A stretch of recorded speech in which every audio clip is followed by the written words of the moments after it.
Na minha sequência aqui é o estudo 4, mas na realidade para nós é o quinto, não é? É a quinta aula da questão da criação de filhos. E nós estamos baseando nossos pensamentos, eu peço que você abra a sua Bíblia comigo, Efésios capítulo 6, verso 4 e Colossenses capítulo 3, verso 1. Então abra a sua Bíblia comigo em Efésios 6, 4.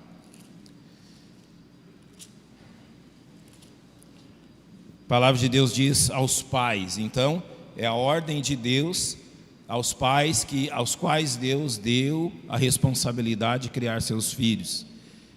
E vós pais, não provoqueis a ira a vossos filhos, mas criais na doutrina e admoestação do Senhor. Nós estamos tratando das questões nesse estudo, nessa porção, dividindo-as em 4 partes. Primeiro nós começamos, antes dessas 4 partes, a falar sobre a importância desse mandamento. Não provoqueis a ira a vossos filhos. Eu acho que eu vou ter que usar o outro.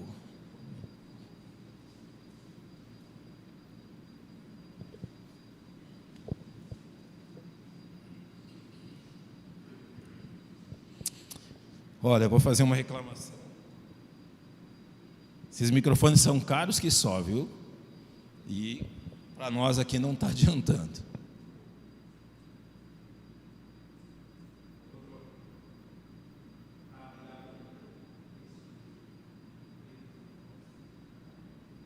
Até o Lucas voltar, vão ter que continuar com esse estrangeiro e ruim, depois a gente pega o brasileiro e bom, certo? Não tem problema. A gente começou falando de não provocar ira os filhos. Esse é o mandamento principal das Escrituras. Tudo aquilo que nós pensamos sobre criação de filhos precisa orbitar ao redor disso. Não provoquem a ira seus filhos. Ou seja, por 2 vezes a Bíblia respondeu, a Bíblia lembrou-nos disso. Então, quando nós respondemos qual é o mandamento principal, central, primeiro na criação de filhos, é: não provoqueis os vossos filhos a ira. Tudo tem que começar daqui e tudo tem que orbitar ao redor desta ordem. Por quê? A criação de filhos, segundo a Bíblia, é algo maravilhoso. Só tem um probleminha na engrenagem: o pecado que habita em nós. Só tem um probleminha nessa questão toda de criar filhos à maneira de Deus. Deus deu essa instrução e essa incumbência a pecadores. Então eu preciso, e citei isso já, nada na vida cristã e nada na criação de filhos funciona se antes de tudo seu coração estiver diante de Deus, reconhecendo que você não passa de um pecador. Ou seja, se você não reconhece quem você realmente é, seus defeitos, suas falhas, se você realmente não foi levado ao arrependimento pelo Evangelho, a fim de reconhecer o pecado no seu coração, e que eu e você somos muito mais maus do que nós imaginamos, nós somos realmente muito mais terríveis do que nós imaginamos.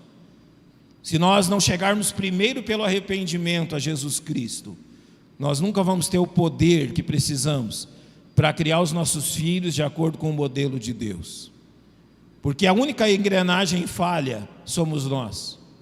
Eu não vou aqui concordar com a moderna pedagogia ou com aquilo que se ensina, que o único problema dos nossos filhos somos nós pais, e que se não tivesse os pais, então estaria tudo bem com as nossas crianças, partindo do princípio que crianças não nascem pecadoras, mas elas adquirem hábitos conforme nós, maus pais, vamos passando a elas. Isso é um engano muito pior, porque é um engano satânico.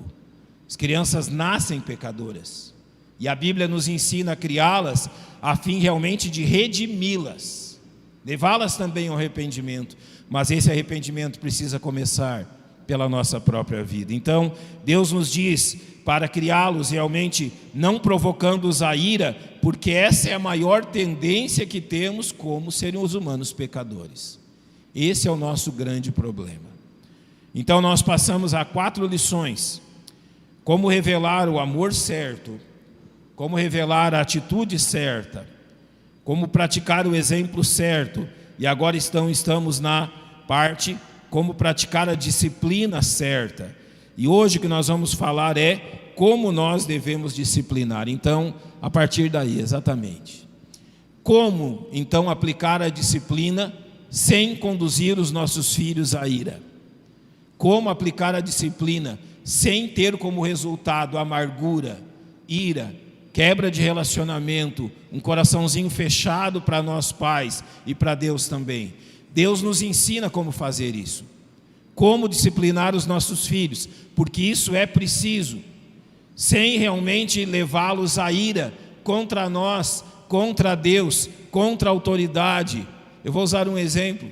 Aquilo que se tangenciou chamar de rebelião na adolescência, que não é algo que obrigatoriamente ocorre, ou seja, não é uma fase da vida. A rebelião na adolescência chamada jamais será uma fase na vida, e isso é simplesmente provado pelo fato que nem todos nós passamos por isso. Ou seja, nem todos nós nos rebelamos na adolescência, nem todos os filhos fazem isso. Isso aqui não é uma questão de personalidade e tudo, mas é uma questão de como os filhos são tratados. Filhos não se rebelam contra as regras, vamos dizer assim. A questão da chamada rebelião da adolescência é uma questão de relacionamento e não de regras. Eu não vou colocar muitas regras sobre os meus filhos adolescentes para que seja mais fácil passar pela fase da rebelião da adolescência. Primeiro, rebelião da adolescência não é uma fase, isso é uma mentira. Segundo, não é uma rebelião contra regras, é uma rebelião contra você. Causado pelo quê? Pelo mau uso da disciplina, na maioria das vezes. Causado por provocá-los à ira, por não tratá-los com amor e consideração como devem ser tratados. Esta é a posição bíblica. Então nós temos que falar sobre os erros na disciplina. Eu vou começar por um ponto aqui que o pastor Daniel Johnson muito bem colocou nesse estudo, e nós estamos usando o estudo do pastor Daniel na íntegra. Sobre a ênfase, sobre o louvor, ou sobre os elogios quanto aos nossos filhos. Eu preciso começar por um ponto. Eu reconheço que as nossas filhas são mais suscetíveis aos males dos elogios do que os nossos meninos. Por quê? Porque parece-me, e eu não estou dizendo que eu estou certo nisso, que a vaidade parece ser mais uma propriedade feminina do que masculina. O que eu digo com isto?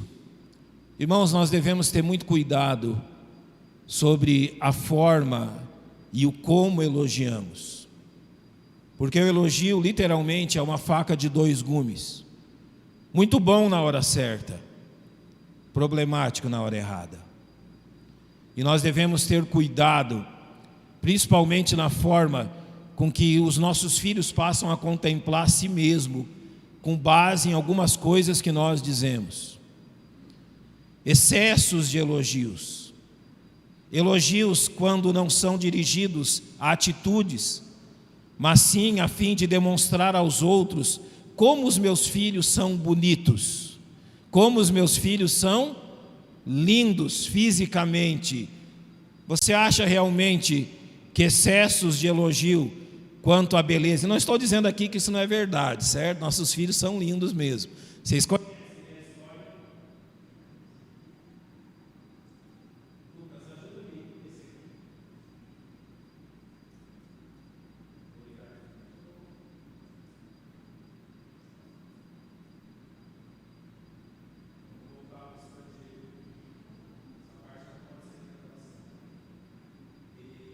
Vamos ver.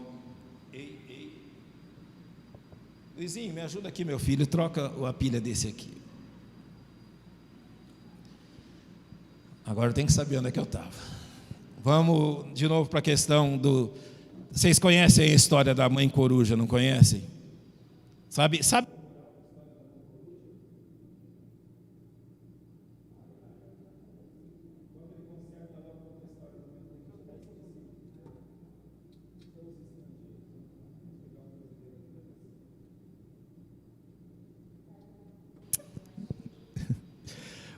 A história da mãe coruja é a seguinte: o gavião estava comendo todos os... Começa bem sanguinolenta a história. O gavião estava destruindo os ninhos, os filhotes dos animais todos da região, e a coruja não queria que isso acontecesse com os filhotinhos dela. Ela entrou em acordo, então,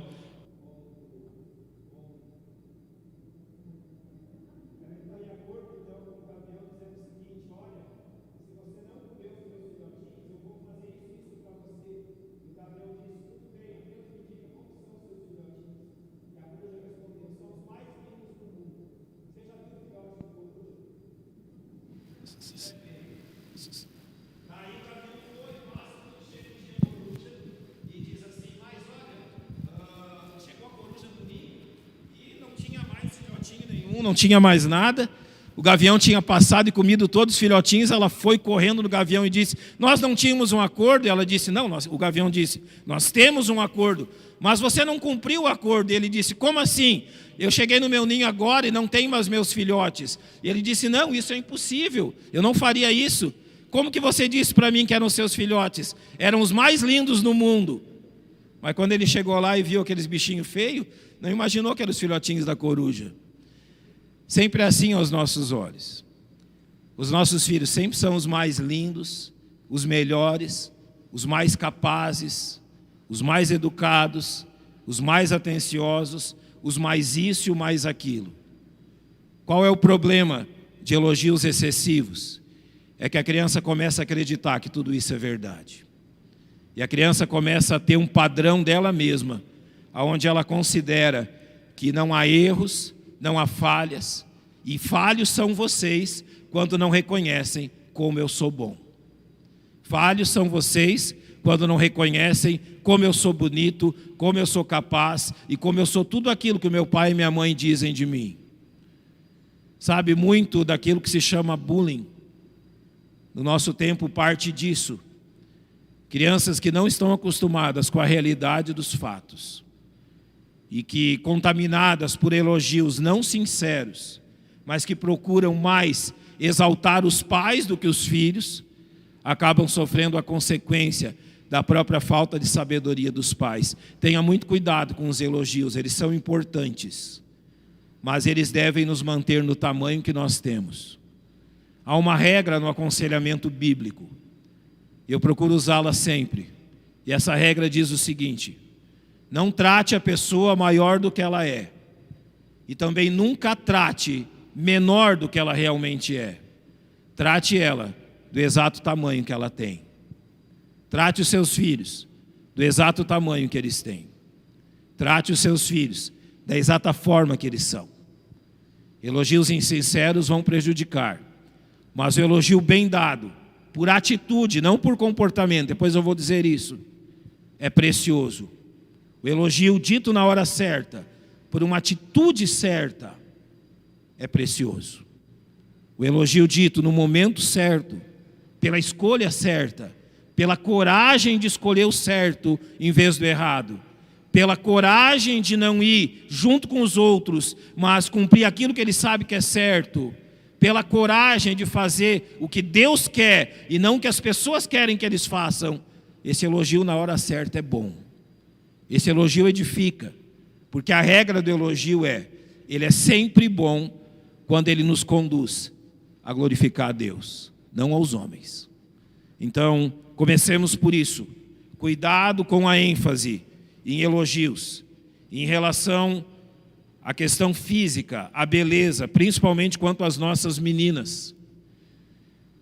Elogios físicos, elogios quanto à beleza, eu não sei até que ponto, eu não sei responder isso,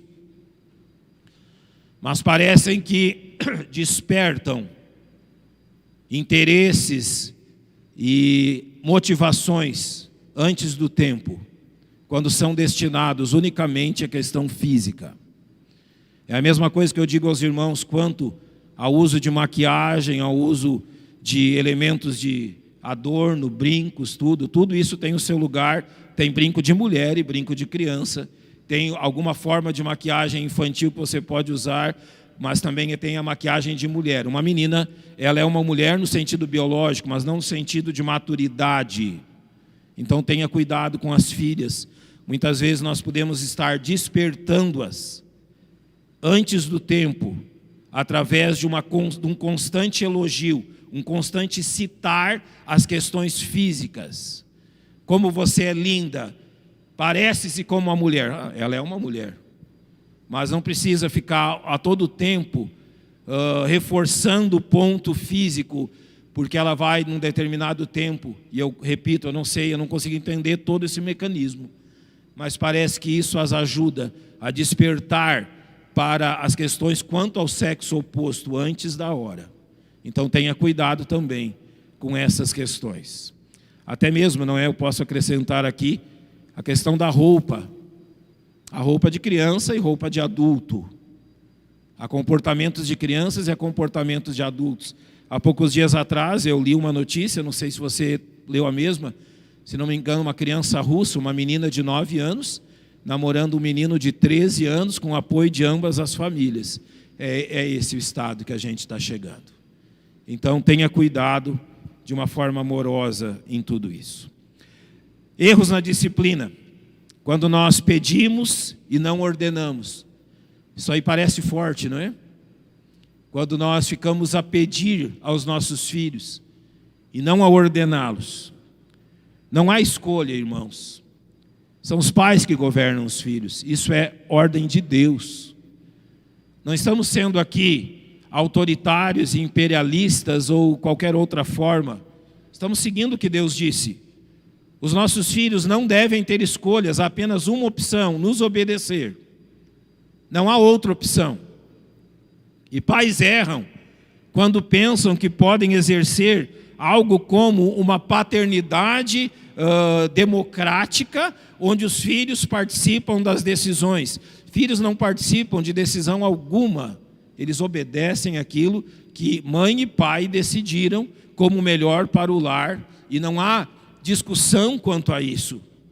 Quando você age realmente ordenando, de acordo com aquilo que Deus espera de você, você está agindo em obediência a Deus, porque isso é o seu dever.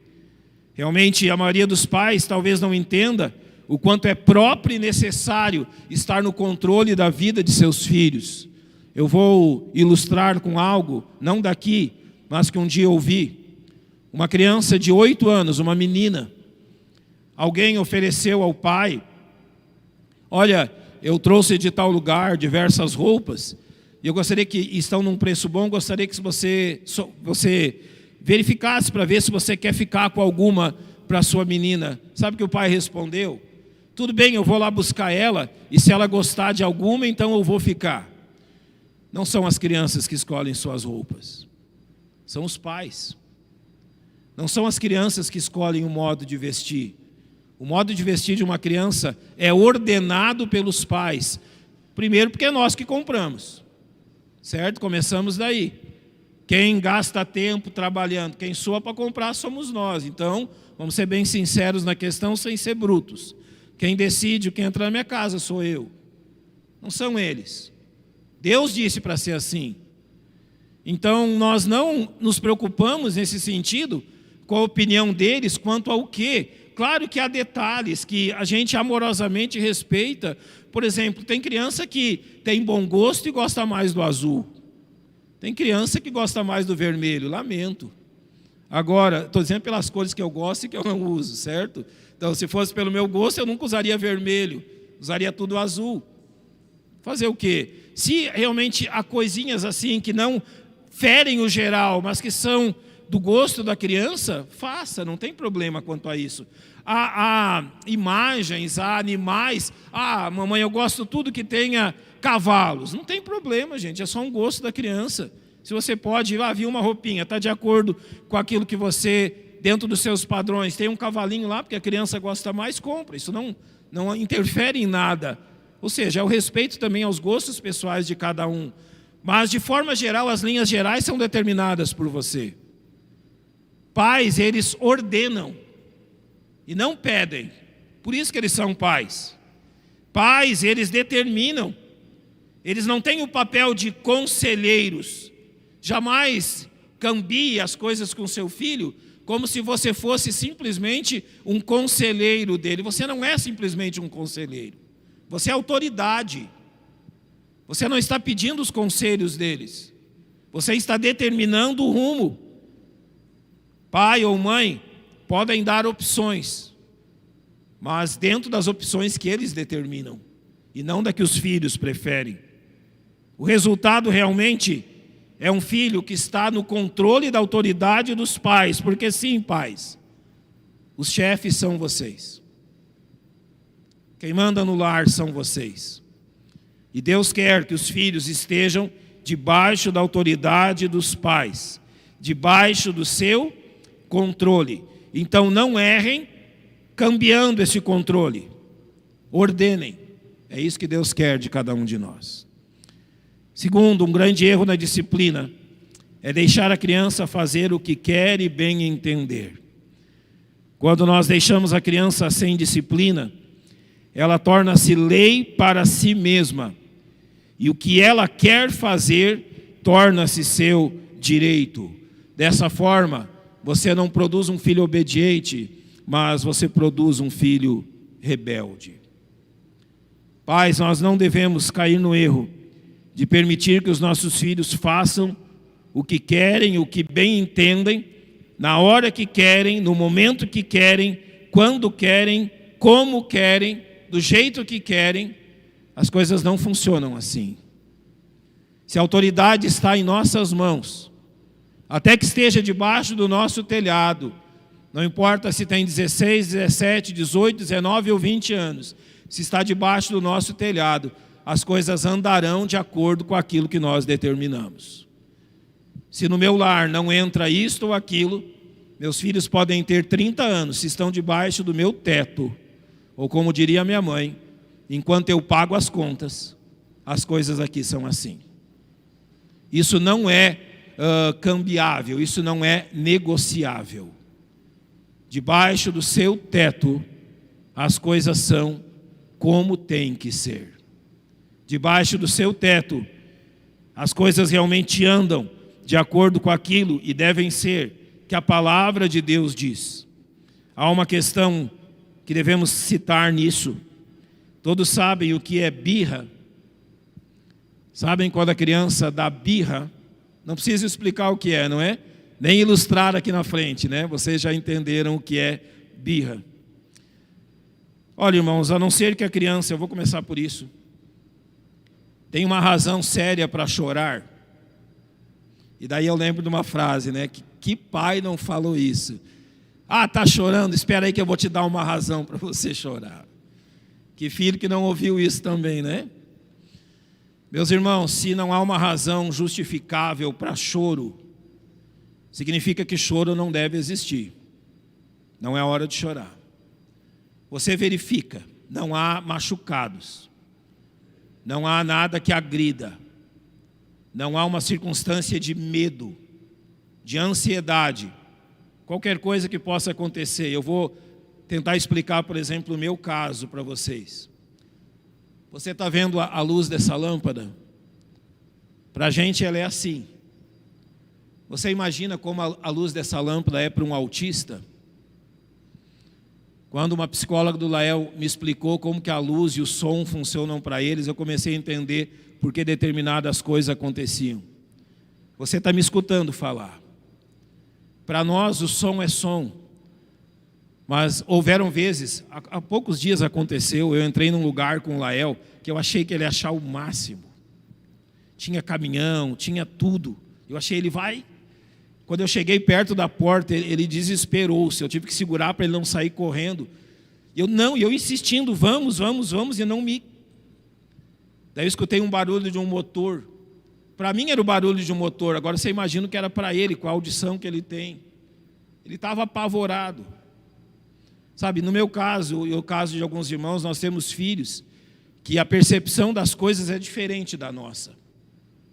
Autistas são assim, e a gente tem que ter cuidado com isso.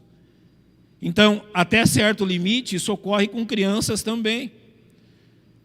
Talvez para você um caminhão é só um caminhão, mas lembra agora quando você tinha o tamanho, desse tamanho, que tamanho que tinha um caminhão? Para você, determinadas coisas são insignificantes, mas para quem é frágil e pequenininho, uma coisa dessas parece um gigante, um dragão. Então, Pai, quando há choro, vamos partir desse princípio da paciência. Você precisa entender o que está acontecendo. Está machucado, está ameaçado, está com medo, está com alguma coisa. Você procura tudo. Não tem razão para nada disso. Está chorando para quem então? Normalmente nós vamos encontrar qual razão. A criança usando do choro para conseguir o que ela quer. Nunca permita isso. Nunca permita, ouça o que eu vou lhe dizer. Não só como pastor, mas principalmente como pai. Nunca permita, em lugar algum, a atitude da criança se jogar no chão, se bater e começar a gritar, porque ela quer determinada coisa. Isso é o cúmulo da estrada. Significa que você já falhou tanto como pai que já chegou nesse ponto. Não se permite isso. Isso é tratado desde a primeira ocorrência. Qual é o segredo de evitar isso? Tratar desde a primeira vez, com consistência, todas as vezes que ocorrerem. Não se permita dobrar por escândalo, por choro, por grito, por lágrimas. É nessa hora que a gente tem que ser racional, controlar a ira. A vontade é de matar a criatura, a vontade é de pegar pelo pescoço, como já ouvi tanta gente dizer. A vontade é de espancar o cidadão, está me fazendo passar vergonha no meio do shopping. Tudo isso é verdade, eu reconheço. Mas daí nós temos que nos acalmar, nos chamar ao autocontrole que o Espírito Santo nos concede. Estou chamando vocês a ser espiritual na pior das horas, né? Autocontrole, calma, paciência. Tire a criança dali, leve para um lugar reservado. Eu sei que hoje está complicado disciplinar a criança em lugar público, né? A gente tem passado por cada apuro. Então, se não dá, encerra o passeio por ali mesmo. Coloca a criança no carro, leva para casa, disciplina e mostra para ela que as coisas não são assim. Se você deixá-la assumir o controle, você já não é mais pai, você se torna um robô. Se você deixar a criança assumir o controle, você perdeu a sua autoridade. Muito cuidado com isso. Muito cuidado com a birra. Deixar a criança fazer o que ela deseja, o que ela quer. Realmente, seja consciente, julgue todos os elementos. Há razão para esse choro, há razão para esse comportamento, seja sábio em julgar tudo. Chegando à conclusão que não há nenhum, é simplesmente uma forma de lhe forçar a fazer algo, então entre em campo com a sua autoridade. Tá bom? Eu vou abrir um parêntese aqui, se há alguma pergunta até aqui, alguma questão da parte dos irmãos. Diga, irmã Leila. Tira. Também de outras formas. Sim, bom, bem lembrado. A manipulação na adolescência, ela é bem interessante. Eu vou dizer aqui agora algo que quantos de nós já não fizemos, talvez, no começo da nossa adolescência? Mãe e pai não deixou você fazer alguma coisa que você queria fazer, provavelmente era errado o que você queria fazer, não estava de acordo com aquilo que a Bíblia diz, e daí você fez a pior das ameaças do mundo. Não vai deixar eu fazer, então? Só eu que fiz isso, não é possível. Então eu vou embora. Saio do portão, dou a volta na quadra, gastei os 25 centavos que eu tinha no bolso com doce. Hoje 25 centavos não compra mais doce, né? Gastei R$1 que eu tinha, R$2 que eu tinha no bolso. Descobri que eu não tinha nem onde beber água, quem dirá comer. Então, com toda a minha rebeldia, eu engulo o meu orgulho, volto pelo portão e digo, tá bom. Você realmente pensa que ele vai fugir para onde, meu querido? Vai fugir para onde? Não se deixe manipular. Eu vou aqui abrir um parêntese sério. Novamente, ocorre tanto com meninos quanto meninas. Mas nunca se deixe manipular por desejos precoces quanto a namoros e questões assim. Pais, nunca se deixem manipular, seja por meninos ou por meninas, quanto ao fato de deixá-los ou não namorar em determinada idade. Eu sei que cada um determina aquilo que bem entende, Eu sei que cada um trata os seus filhos como bem entende. Mas no nosso lar, nós nunca abrimos a mínima possibilidade dos nossos filhos namorarem antes dos 18 anos. Nunca. Nem a mínima da mínima possibilidade. Como eu vi e gostei de ouvir de um dos rapazes da nossa igreja que disse assim: pastor, como é que eu vou ter namorada? Eu não tenho nem dinheiro para pagar a passagem do ônibus, o pastel e o suco para ela. Eu vou convidar ela, então vamos de a pé ali na esquina, tem um lugarzinho ali, eu chego lá, ela vai ter que pagar o pastel e o suco, porque eu não tenho dinheiro para pagar para ela. Consciente, uai. Consciente. Consciente que as coisas têm limite, que tudo na vida tem tempo. Os nossos rapazes e moças devem estudar, se prepararem, porque o mundo já não é mais o mesmo. E se antes você vencia sem estudo, hoje você não vence mais. Se antes você ia para frente sem estudo, isso se tornou raro. Se para nós era uma realidade, para eles não é mais. Eles precisam estudar, eles precisam se formar, eles precisam ter uma profissão para não sofrer mais tarde. Isso é inegociável. Forma primeiro, depois pensa na tampa da panela. Forma primeiro. Não é proibido de, como dizia no meu tempo, fazer zoinho. O que era fazer zoinho, você lembra? No seminário, gente, no seminário não podia ter contato. Então a gente conquistava a menina fazendo zoinho. Era isso mesmo, né? Meus filhos não podem escutar isso. Então, na hora só tinha contato na hora da aula, daí você podia fazer de conta que não tinha outra carteira e sentar do lado, fiz muitas vezes isso. E ficar dando aquela olhadinha, depois tinha que pedir para o diretor se podia falar com a menina, tive que ligar para o meu sogro sem conhecer ele para pedir para namorar com a filha dele. Ainda bem que meu sogro é um homem bonzinho. Liguei para ele, mas não tinha.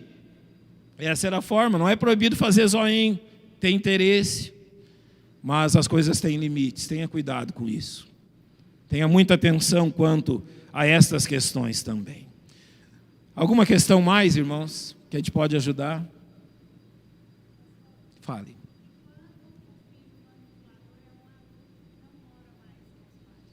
Vamos lá, fez outra pergunta aqui que não envolve geralmente as crianças, mas isso acontece. Quando filhos adultos tentam manipular os pais, o que a gente faz? Qual é a maior forma de manipulação de filhos adultos para com os pais? Como que filhos adultos mais usam, ou a arma que filhos adultos mais usam para manipular pais depois da vida adulta? É a seguinte frase: eu quero isso, você vai me dar? Daí o pai responde: não vou te dar, você já é adulto. O que o filho adulto responde, você sabe? Então eu não vou te amar mais. Você já pensou o seu filho chegar para você e dizer assim: então eu não vou te amar mais? Gente, qual é a resposta para isso? É simples. Tudo bem, eu não preciso do seu amor. Nenhum de nós precisa. Porque amor é uma escolha. Escolha. Eu resolvi amar os meus filhos, independente do que eles façam, essa é a minha escolha. Mas eu não posso obrigá-los a me amar. Se eles escolherem não me amar, é uma escolha deles, mas não minha. Não se deve jamais deixar se manipular pelas emoções. Se algum dia o seu filho adulto dizer isso para você, ou você faz isso para mim, ou eu não te amo mais, diga a ele: tudo bem, é a sua escolha, é o seu jeito. A minha escolha foi te amar, e eu espero que a sua escolha seja me amar também. Ou seja, seja na idade que for, a manipulação não é bíblica, não é boa, não é o caminho a seguir. Eu vou expandir isso no meu relacionamento com vocês. Um pastor bíblico jamais vai manipular os membros de sua igreja, aqueles a quem Deus deu a pastorear. Significa, irmãos, que nós, entre eu e você, jamais haverá uma negociação. Jamais haverá qualquer tipo de negociação para diminuir alguma coisa que a Bíblia diz, simplesmente porque é você. Nós vamos tratar sempre com a realidade. E se eu precisar dizer a você que aquilo que você planeja não é bom, eu vou dizer-lhe, amorosamente, orando por você. Há poucos dias atrás eu tive que responder uma carta de um de vocês, que infelizmente não está mais conosco. Quando eu recebi a carta, ao invés de respondê-la, eu orei por uma semana. Por uma semana eu orei pedindo que Deus me ajudasse a responder aquela carta. Respondi a carta. Não falei o que a pessoa queria que eu dissesse para ela. Falei aquilo que entendia ser bíblico. Não há negociação. A gente não usa da manipulação. Nunca. A gente usa da realidade e daquilo que dentro da realidade Deus quer da gente. Ou seja, a manipulação nunca vai levar a lugar nenhum. E não pode ser usada em maneira nenhuma dentro do cristianismo. Nós nunca podemos manipular uns aos outros. Nós temos que agir de acordo com a verdade. Então jamais use da manipulação dentro da vida dos seus filhos ou dentro da vida da sua família. Então jamais use da manipulação quando realmente isso não é bom para a vida deles. Alguma coisinha a mais, irmãos? Porque daí eu vou só terminar aqui. Luciene, você vai ter que falar bem alto para a gente ouvir.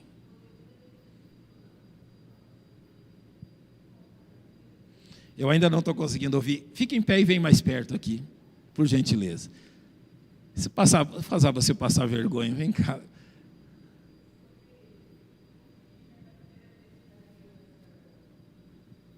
Corrigindo? Espera aí, vamos deixar todo mundo escutar o que... Esse povo do Tocantins fala baixo, ai. Sobre o fato de corrigir a criança ou adolescente sempre que ele aprontar um episódio inédito, né? O Rodrigo, quando ele tinha 5 anos, eu morava no Parque Amazonas, e ele queria que eu comprasse algo, e eu não tinha o dinheiro. E ele caiu no chão esperneando, olha o tamanho. E aquilo lá, eu fiquei assim, né? Digo, gente, mas não pode entender desse. Nessa época não tinha, os pais ainda podiam corrigir os filhos, né? Que não tinha denúncia, também não tinha sabedoria. Eu fui lá no meio da rua, onde separa as ruas, né? E peguei um galho e bati nesse moleque lá mesmo, no supermercado, né? E aí foi a última vez que ele fez isso. E aí eu percebi, se eu falando aí, eu lembrando aqui, desde que eu ia no supermercado com ele, a partir disso, ele me ajudava nas compras, olhando o que era mais barato, para me ajudar a economizar. Eu acredito que foi por causa disso. Então, assim, com a primeira correção, não só corrigi ele não fez mais, como ele passou a ter outra percepção, né? E foi lá no supermercado mesmo que eu fiz isso, não foi certo, nem cristã era ainda, né? Mas, assim, para você ver a eficácia da disciplina, né, na criança, independente, né? A Zailde quer falar, só um pouquinho. Pastor, hoje o índice de pensão, né, é muito grande. Eu conheço crianças, recebe pensão dos pais. Eu conheço crianças que recebem, na verdade, ganhou a casa para morar, criança pequena de 5 anos, e tem um salário para sustentá-los, né? E a mãe fica como uma babá para o filho. E o filho sempre joga na cara da mãe assim, você só tem onde morar porque meu pai me dá. E qual a perspectiva bíblica nisso? Tá. A questão que a Zailde levantou envolve, por exemplo, uma mãe que sustenta o lar através da pensão recebida pelo filho, paga pelo pai, e que então a criança argumenta que é ela que está sustentando a casa, é ela que está fazendo isso ou de alguma forma. Daí precisa pensar 2 coisas. A primeira, quanto àquilo que a mãe deseja para o filho.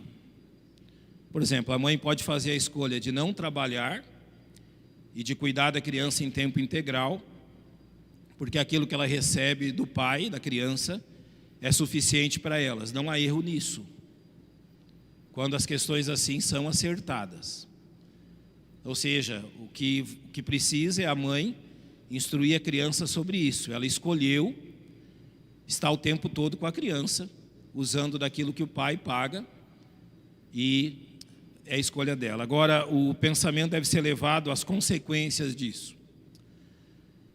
Primeiro, o que uma mãe assim precisa pensar é que isso não vai durar para sempre, e que ela precisa realmente se programar para ter a sua profissão, o seu trabalho, o seu sustento. Ela precisa entender que aquela é uma condição temporária e não constante, que não vai ter fim. Ela vai ter fim. Então, o certo é que se prepare para outra condição diferente dessas. Agora, um pensamento mais adiante. E se o pai morre e não tem outra fonte de renda, como é que faz? Então, o que a gente aconselha nessas questões é que a gente deve julgar sempre os riscos de tudo aquilo que a gente faz. Então, meça os riscos. Pense nas piores possibilidades. E então haja. Se prepare para o pior, que se o pior não vier, você está seguro. Mas aonde que a Bíblia sempre nos encoraja nisso? A sermos precavidos. A Bíblia sempre nos orienta a duas coisas: trabalhe e seja precavido. Mais ou menos em português seria trabalhe e economize. Seria mais ou menos nesse rumo. Gente, o nosso tempo terminou, tá? Se a gente não for para o céu essa semana e o culto não continuar lá em cima, e Deus permitir, a gente reúne novamente aqui no próximo domingo, tá bom? Vamos orar e a gente tem o tempo do intervalo. Pai, nós te agradecemos pelo tempo em volta da tua palavra nessa manhã.